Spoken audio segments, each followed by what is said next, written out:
ప్రభునందు ప్రియులారా, దేవుని వాక్యములో నుండి అపోస్తలుల కార్యముల గ్రంథం 8వ అధ్యాయం. అపోస్తలుల కార్యముల గ్రంథం 8వ అధ్యాయం 4 నుండి 13 వచనాలు మనం చదువుకుందాం. అపోస్తలుల కార్యముల గ్రంథం 8వ అధ్యాయం 4 నుండి 13 వచనాలు. కాబట్టి చెదరిపోయిన వారు సువార్త వాక్యమును ప్రకటించుచు సంచారము చేసిరి. అప్పుడు ఫిలిప్పు సమరయ పట్టణము వరకును వెళ్ళి క్రీస్తును వారికి ప్రకటించుచుండెను. జనసమూహములు విని ఫిలిప్పు చేసిన సూచక్రియలను చూచినందున అతడు చెప్పిన మాటల యందు ఏక మనసుతో లక్ష్యముంచగా అనేకులను పట్టిన అపవిత్రాత్మలు పెద్ద కేకలు వేసి వారిని వదిలిపోయాను. పక్షవాయువు గలవారును కుంటివారును అనేకులు స్వస్థత పొందిదిరి. అందుకు ఆ పట్టణంలో మిగుల సంతోషము కలిగెను. సీమోనును ఒక మనుషుడు లోగడ పట్టణములో గారడీ చేయుచు తానెవడో యొక్క గొప్పవాడని చెప్పుకొనుచు సమరయ జనులను విభ్రాంతి పరచుచూ నుండెను. కొద్దివాడు మొదలుకొని గొప్పవాని మట్టుకు అందరూ దేవుని మహాశక్తి అనబడిన వాడు ఇతడే అని చెప్పుకొనుచు అతని లక్ష్య పెట్టిరి. అతడు బహుకాలము గారడీలు చేయుచు వారిని విభ్రాంతి పరచినందున వారు అతని లక్ష్య పెట్టిరి. అయితే ఫిలిప్పు దేవుని రాజ్యమును గూర్చియు యేసుక్రీస్తు నామమును గూర్చియు సువార్త ప్రకటించుచుండగా వారు అతన్ని నమ్మి పురుషులను స్త్రీలను బాప్తిస్మము పొందిరి. అప్పుడు సీమోను కూడా నమ్మి బాప్తిస్మము పొంది ఫిలిప్పును ఎడబాయకుండి సూచక్రియలను గొప్ప అద్భుతములను జరుగుట చూచి విభ్రాంతి నొందాను. చదవబడిన దైవలేఖనం కొరకై ప్రార్థన చేసి వాక్యాన్ని మనం విందాం.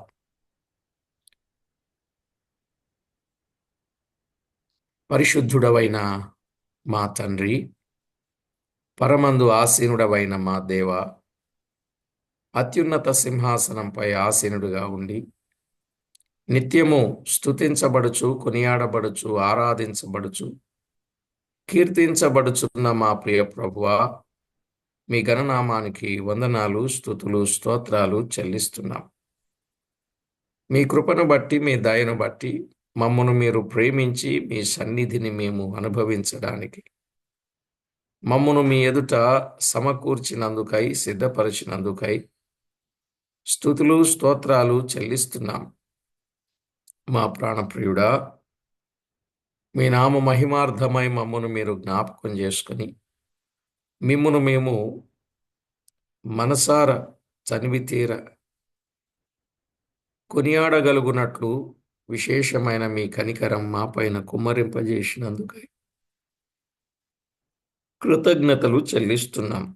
మా ప్రభువా, మా దేవా,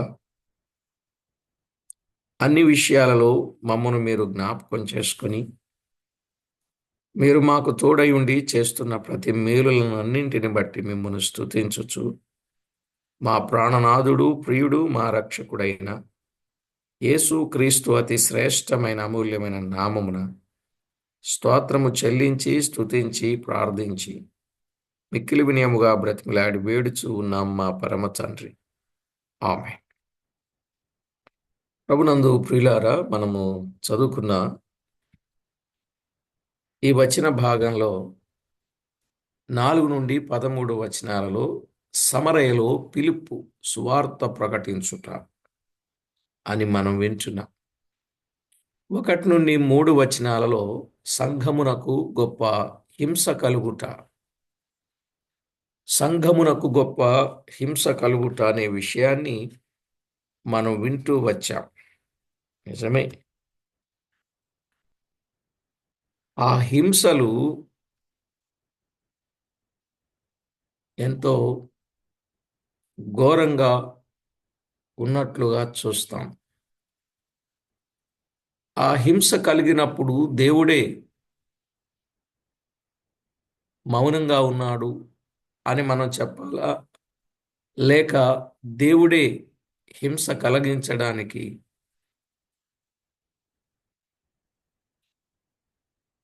అనుమతి ఇచ్చాడా? ఎలాగైనా విషయాన్ని మనము తేటగా ఆలోచన చేసినప్పుడు మనకు అర్థమయ్యే సత్యం. ఇక్కడ మనము గమనించినప్పుడు సమరయ పట్టణంలో ఫిలిప్పు పరిచర్య చేస్తూ ఉన్నట్లు మనము చూస్తాం. ఒకప్పుడు పరిచారకుడైన ఫిలిప్పు ఇప్పుడు సువార్తికుడైన ఫిలిప్పు. సువార్తికుడైన ఫిలిప్పు ఆయన జ్ఞానముతో నిండిన వాడని, మంచి పేరు పొందిన వాడని, విశ్వాసముతో నిండిన వాడని,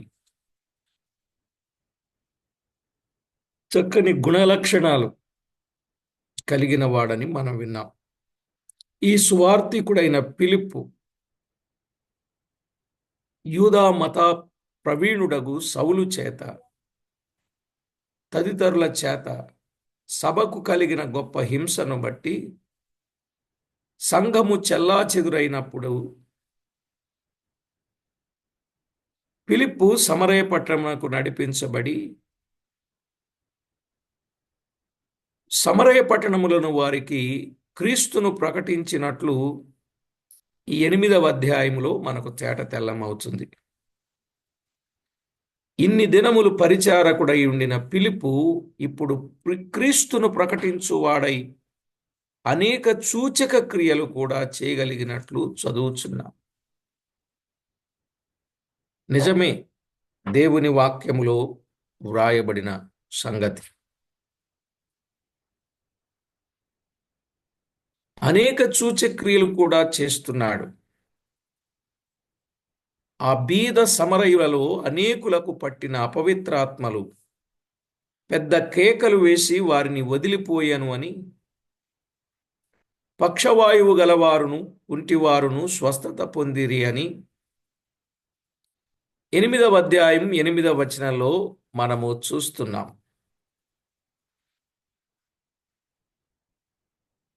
అవును, 8:8లో వ్రాసినట్లు ఆ ఒకడే సువార్తికుని ద్వారా సమరయ యావత్తు పట్టణం ఆనందించెను, సంతోషించెను, మిగుల సంతోషముతో ఉండెను పట్టణం అని మనం చూస్తున్నాం. దీనికి ముందు తగిన రీత్యా తినే ఆహార పదార్థాలతో చక్కగా యెరూషలేమునందు క్రీస్తు పేరట కొందరు విధవరాండ్రుని ఆదుకున్నవాడు సమరయకు వెళ్ళి సువార్తతో పట్టణమంతయు నింపుచున్నాడు.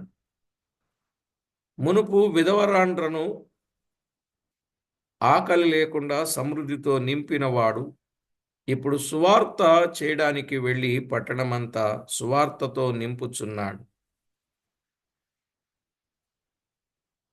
ఎందుకు దేవుడు అంత పెద్ద బాధ్యత ఆయనకు అప్పగించాడు అనంటే, చిన్నదానిలో నమ్మకంగానున్నాడు గనుక. ఈరోజు చిన్నదానిలో నమ్మకంగా లేకపోతే పెద్దదానికి ఎట్లా దేవుడు అవకాశం ఇస్తాడు? రెండవదిగా పెద్దదానికి పైకెక్కి వస్తాడు. చిన్న పనిలో నమ్మకంగా ఉన్నాడు, పెద్ద పనిని అప్పగించాడు, అందులో పేరు ప్రఖ్యాతులు కలిగిన వాడయ్యాడు. ఫిలిప్పు ఇంత బలముతో క్రీస్తు సువార్త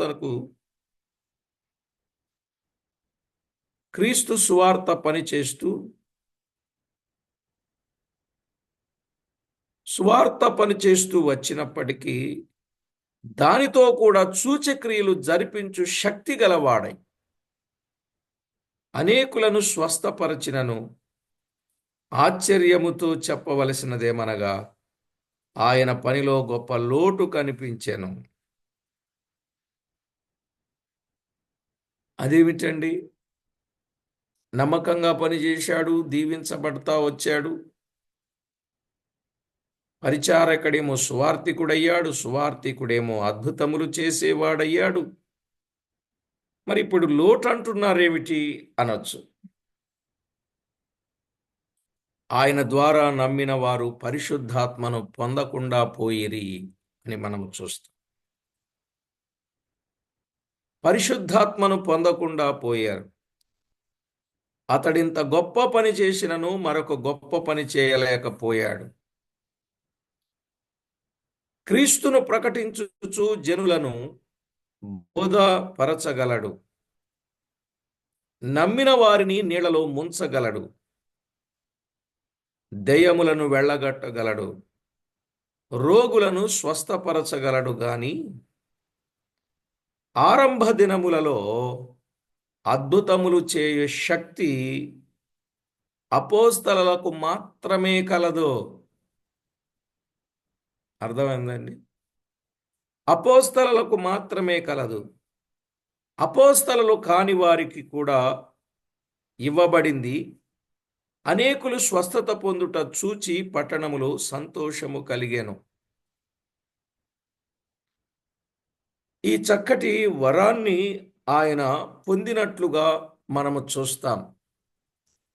సువార్తికుడైన ఫిలిప్పు ఆ రోజుల్లో అపోస్తలు అనబడిన వారు మాత్రమే అద్భుతాలు చేయగలిగిన వారు. గాని దేవుడు ఈయనను కూడా ప్రేమించి ఆయనకు కూడా అనుగ్రహింపచేసినట్లుగా దైవలేఖనంలో మనము చూస్తున్నాం. ఆ పట్టణంలో సీమోను అనే ఒక గారడివాడున్నాడు. అతడు గారడీలు చేసి తానెవరో గొప్పవాడనని చెప్పుకొనుచు ఉన్నట్లు 13వ అధ్యాయం 6వ వచనంలో కూడా మనం చూడవచ్చు.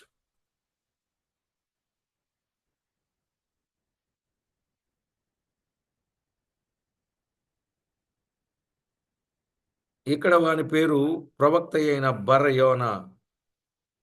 బరయేసు అనేవాడు ఇక్కడ కనబడుతున్నాడు. ఎలుమ అనే పేరు కూడా ఉంది. 5వ అధ్యాయం 36వ వచనంలో మనము గమనించవచ్చు.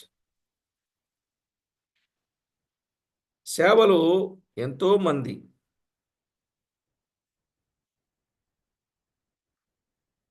ఉన్నట్లుగా చూస్తాం. అతని మంత్ర విద్యను ప్రయోగించెను. వింతలు అద్భుతాలు చేశాడు. వింతలు అద్భుతాలు చేశాడు. నిర్గమాకాండం 7వ అధ్యాయం 22వ వచనం, 8వ అధ్యాయం 7వ వచనం. అక్కడ కూడా శకునగాండ్రు ఏం చేశారు? కొన్ని అద్భుతాలు చేసినట్లుగా మనము చూస్తున్నాం. శకునగాండ్రు కూడా. అయితే ఇక్కడ 8వ అధ్యాయం 10వ వచనంలో దేవుని మహాశక్తి గలవాడు ఇతడే అని ప్రజలు నమ్మిరి. దేవుని మహాశక్తి గలవాడు ఇతడే. ఎవరు అద్భుతాలు చేసినా వారిని ప్రజలు అలాగే చెప్పుకొని రండి. ఎవరు అద్భుతాలు చేసినా ప్రజలు అలాగే చెప్పుకున్నారు. అపోస్తలుల కార్యాలు 14వ అధ్యాయం 11, 12 వచనాలు. అపోస్తలుల కార్యాలు 14వ అధ్యాయం 11, 12 వచనాలు. 28వ అధ్యాయం 6వ వచనం. 28వ అధ్యాయం 6వ వచనం. దేవునికి ఇవ్వవలసిన గౌరవ మర్యాదలను తనకే ప్రజలు చెబుతూ వచ్చారు. ఉన్నత పదవులలో వారికి కూడా ఆశ్చర్యము కలిగించగలిగాడు. అయితే అతనికి ఫిలిప్పుకు గొప్ప వ్యత్యాసం ఉన్నది. ఈ గారడీ సీమోనుకును స్వార్థికుడైన ఫిలిప్పుకును గొప్ప వ్యత్యాసం ఉన్నది. సీమోను తనను ప్రకటించుకున్నాడు. ఈ గారడి సీమోను తనను గూర్చి ప్రకటించుకున్నాడు. తానెవడో గొప్పవాడని ప్రజలు అనుకునేటట్లుగా అతడు తనను గూర్చి చెప్పుకుంటున్నాడు. దేవుని మహాశక్తి గలవాడు ఇతడే అని ప్రజలు నమ్మేటట్లుగా చేసుకుంటున్నాడు. కానీ ఫిలిప్పు క్రీస్తును ప్రకటించుచూ ఉన్నాడు. ఫిలిప్పు క్రీస్తును ప్రకటించుచూ ఉన్నాడు.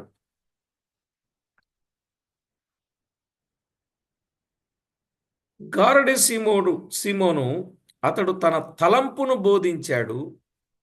ఫిలిప్పు దేవుని వాక్యమును బోధించాడు. అర్థమైందండి? గారడి సీమోను తన తలంపును బోధిస్తే ఫిలిప్పు దేవుని వాక్యాన్ని బోధించాడు. మనుషులు తనను గొప్పవాడిగా ఎంచాలని సీమోను ఆశించాడు. ఫిలిప్పు తన కోసము గొప్పగా ఆశించలేదు గాని క్రీస్తే గొప్పవాడని ఎంచబడాలని కోరాడు. ఇది వారిద్దరి మధ్య ఉన్న సంగతి. మత్తయి సువార్త 20వ అధ్యాయం 25 నుండి 28 వచనాలు. మత్తయి 20:25 నుండి 28. ఇర్మియా గ్రంథం 45వ అధ్యాయం 5వ వచనం. మరో వ్యత్యాసమున్నది.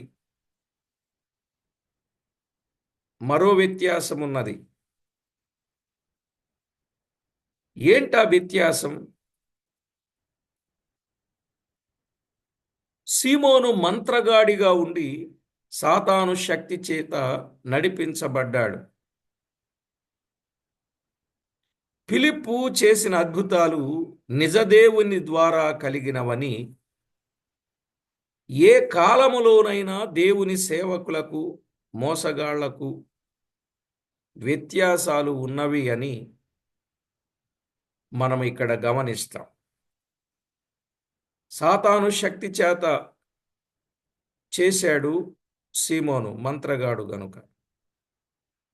ఫిలిప్పేమో నిజదేవుని ద్వారా అద్భుతాలు చేశాడు. కాబట్టి ఏ కాలములోనైనా దేవుని నిజ సేవకులకును మోసగాళ్లకును వ్యత్యాసాలు ఉంటూనే ఉంటాయి. ఇక్కడ ఫిలిప్పు దేవుని రాజ్యమును గూర్చి, యేసుక్రీస్తు నామమును గూర్చి సువార్త ప్రకటించుచుండగా వారు అతనిని నమ్మి బాప్తిస్మము పొందెను అని మనం చూస్తాం. వారు అతన్ని నమ్మి బాప్తిస్మము పొందెను అంటే వారు అతన్ని నమ్మి అంటే ఫిలిప్పును నమ్మి ఫిలిప్పు దేవుడుగా కనపరుచుకుంటున్నాడనా? కాదు, అతడు చెప్పిన మాటను నమ్మి అని అర్థం. అతడు చెప్పిన దేవుని నమ్మి అని అర్థం. అతడు పునరుత్థానుడైన దేవునిని గూర్చిన వర్తమానం వారికి తెలియచేయగా వారు నమ్మి సువార్త తేటగా ప్రకటించగా వారు అతన్ని నమ్మి అంటే సువార్తను నమ్మారు. సువార్తకు మూలాధారుడైన యేసుక్రీస్తు ప్రభు వారిని నమ్మారు. వారు అతన్ని నమ్మి ఏం చేశారండి?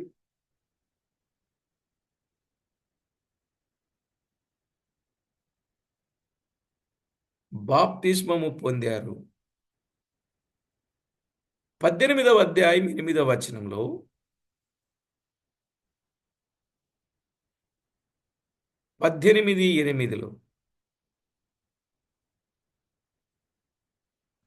మనం ఆలోచన చేసినప్పుడు ఒక వచనం,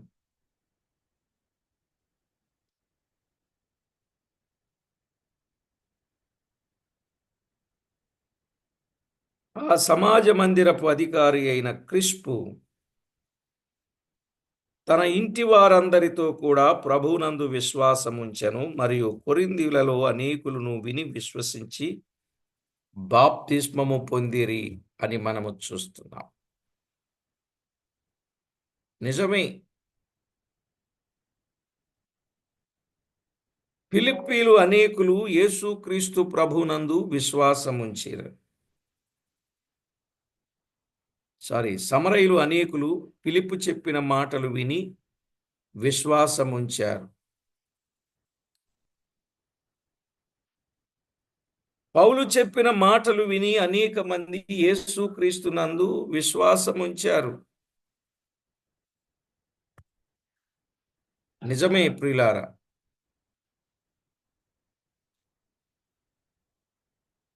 దైవలేఖనాలలో వ్రాయబడిన మాటలు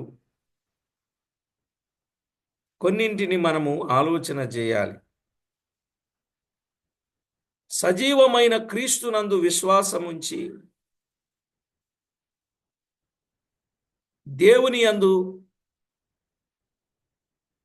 నమ్మకం కలిగిన వారు కొందరున్నారు. కానీ మరికొందరికి క్రీస్తునందు విశ్వాసము కుదిరిందో లేదో స్పష్టమైనటువంటి సంగతి తెలియలేదు. వారు పరిశుద్ధాత్మను పొందలేదు అని మాత్రం 15-16 వచనాలలో మనము చూడగలం.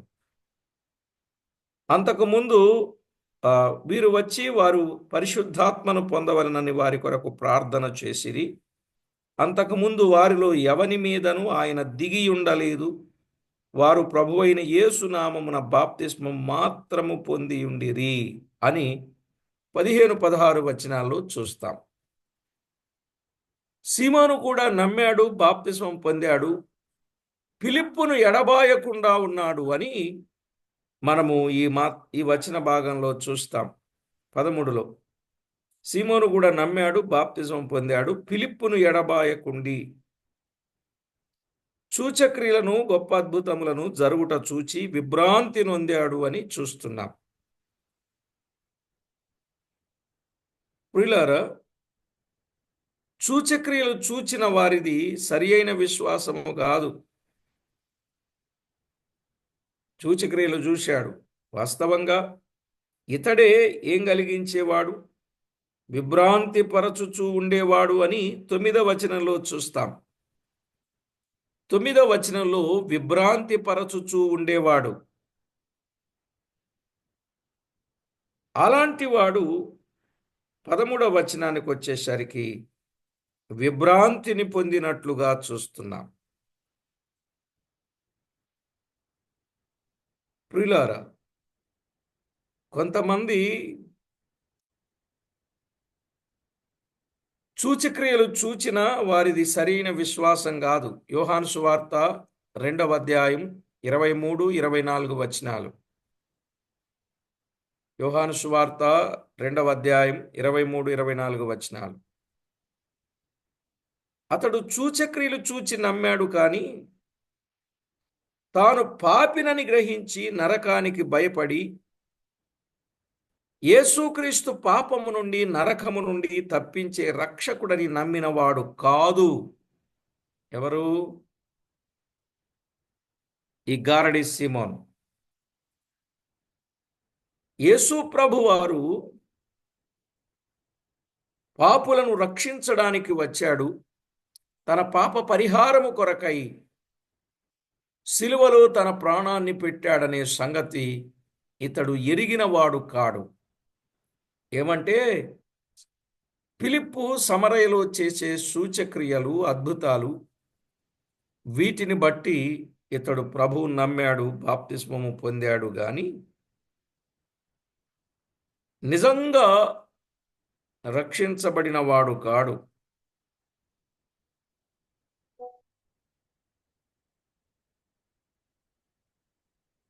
నమ్మి బాప్తిస్మము పొందినవాడు రక్షింపబడును అని ప్రభువు చెప్పారు కదా. మార్కు సువార్త 16:16లో నమ్మి బాప్తిస్మము పొందాలి, వాడు రక్షింపబడతాడు.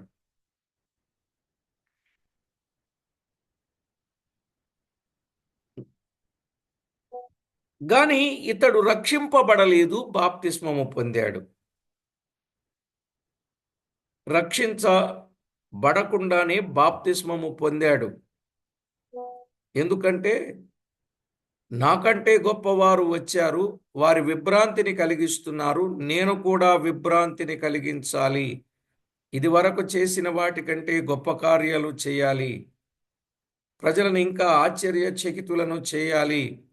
దేవుని శక్తి అనబడిన వాడు ఇతడేననే ప్రశంసలు నేను పొందాను కాబట్టి ఇంకా వీరు చేసే దానిని బట్టి నేను ఇంకా చేస్తే ఇంకా ప్రశంసలు పొందుతాను అని ఆలోచన చేశాడు. ఇతడు నమ్మాడు, బాప్తిజం పొందాడు, పిలుపుని ఎడబాయకుండా ఉన్నాడు అని వ్రాయబడినప్పటికీ ఇతడు క్రియలు లేని విశ్వాసము గలవాడుగా ఉన్నాడు. క్రియలు లేని విశ్వాసం ఏమిటండి? మృతం. యాకోబు పత్రిక 2వ అధ్యాయం 17వ వచనం, 26వ వచనం. క్రియలు లేని విశ్వాసం మృతం.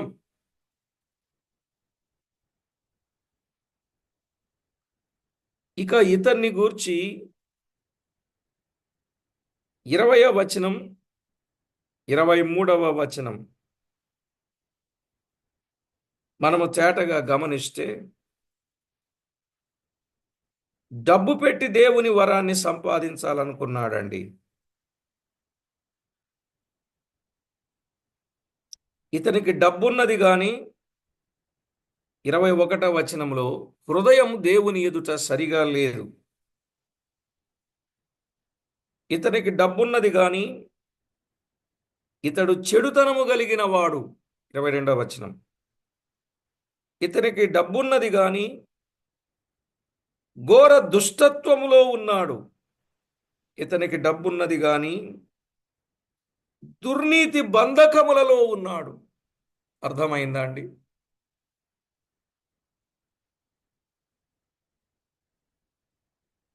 ఇతనికి ఏముంది? ద్రవ్యమున్నది, డబ్బున్నది, కానీ దేవుని ఎదుట హృదయం సరిగా లేదు. ధనమున్నది కానీ చెడుతనమున్నది. ధనమున్నది, ఘోర దుష్టత్వములో ఉన్నాడు. ధనమున్నది, దుర్నీతి బంధకములలో ఉన్నాడు. అర్థమవుతుందా అండి? ఇప్పుడు ధనముండి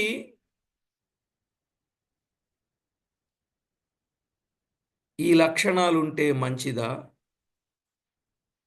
ధనము లేకుండా ఈ లక్షణాలు లేకుండా ఉంటే మంచిదా? మీరు ఆలోచన చేయండి. ఈరోజు లోకం, డబ్బుకు లోకం దాసోహం అనే ఒక మాట మనం వింటాం.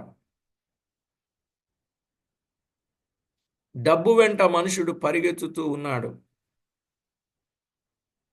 ధనమే దైవంగా భావిస్తూ ఉన్నాడు.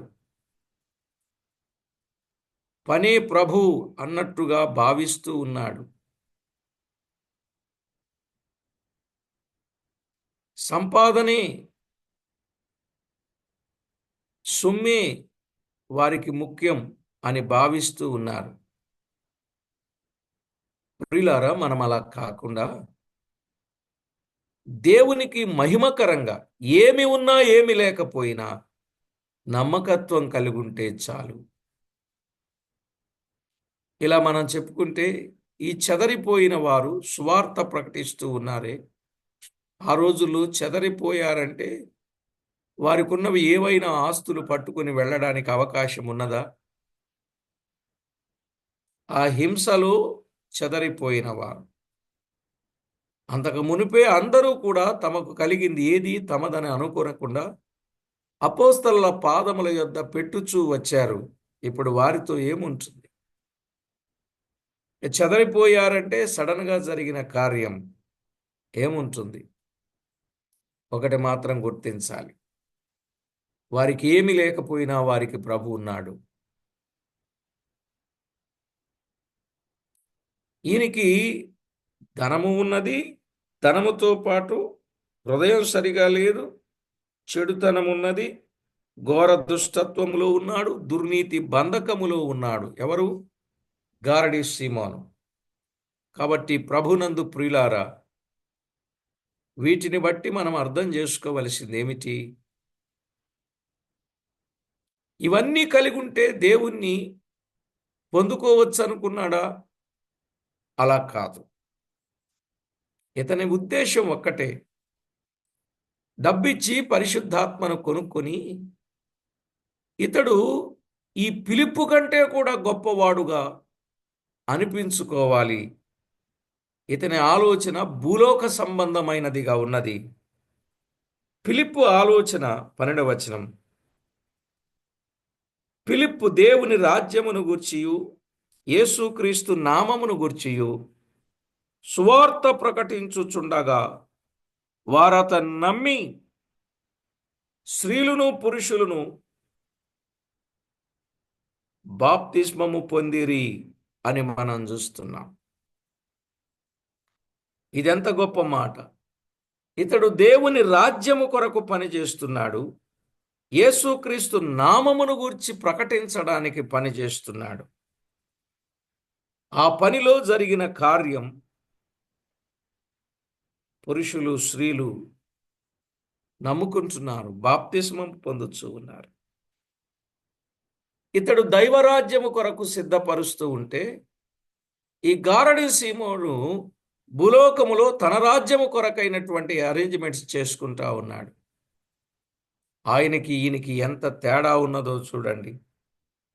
ప్రియులారా, మన సేవా జీవితంలో, విశ్వాస జీవితంలో ఎవరు ఎలాంటి వారో మనము గమనించకపోతే గాడి తప్పే ప్రమాదం ఉంది, గురి తప్పే ప్రమాదం ఉంది, గుంటలు గుండములు పడే ప్రమాదం ఉంది. అందుకే జాగ్రత్త పడాల, వాస్తవాలు అర్థం చేసుకోవాల, దేవునికి అనుకూలమైన వారుగా మార్పు చెందాల. ఎవరిష్టం వచ్చినట్లుగా వారు ప్రవర్తించకుండా ప్రభువుకు అనుకూలంగా జీవించాల. ఆ విధమైన అనుభవాన్ని మనము ఎప్పుడైతే కలిగి ఉంటామో అప్పుడు ప్రభువుకు మహిమ ఉంటుంది. అవును కదా? కనుక దైవ లేఖనాలలో వ్రాయబడిన సంగతులు సరిగా వివేచించి దేవునికి మహిమ ఆపాదించాలి. ఈరోజు మనం పిలుపు వలె ప్రభువునే ప్రకటించే వారంగా ఉండాలి. గారడీ సీమోను వలె ఉండొద్దు. ఈ దినాలలో ఎక్కడ చూసినా గారడీ సీమోనులే ఉన్నారు. నిజమా కాదు? ఎక్కడ చూసినా గారడీ సీమోనులే. వారు మాకు అద్భుతాలు చేసే వరం ఉన్నది, ప్రవచనాలు చెప్పే వరం ఉన్నది, ఇంకేవేవో వరాలున్నాయని ప్రజల్ని మోసం చేస్తూ ప్రభువుకు రావలసిన మహిమను దొంగిలిస్తున్నారు. కొంతమంది పేర్లు కూడా మనకు చెప్పుకోవచ్చు తేటగా. ఎంతసేపు వాళ్ళకి స్వస్థత సొమ్ము, స్వస్థత సొమ్ము, స్వస్థత సొమ్ము, సొమ్ము స్వస్థత. వారిని గూర్చి పొగడ్తలు. ప్రభువు కాదు మహిమ, వారికి పొగడ్తలు. ఇవే ఎక్కువగా వృద్ధి చెందుతూ ఉన్నాయి మనమున్న కాలంలో. వాటిని మనము త్రిప్పికొట్టి ఒక్కొక్కరు ఒక్కొక్క పిలుపు వలె, ఏ పిలుపు? స్వార్థికుడైన పిలుపు వలె మనము పని చేయాలి. ఆయన తేటగా చెప్పాడు, నీ హృదయం దేవుని ఎదుట సరిగా లేదు.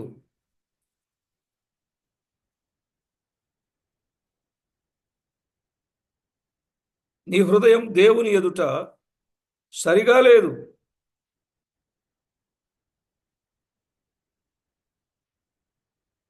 అని పేతురు యోహానులు మాట్లాడినట్లుగా చూస్తాం.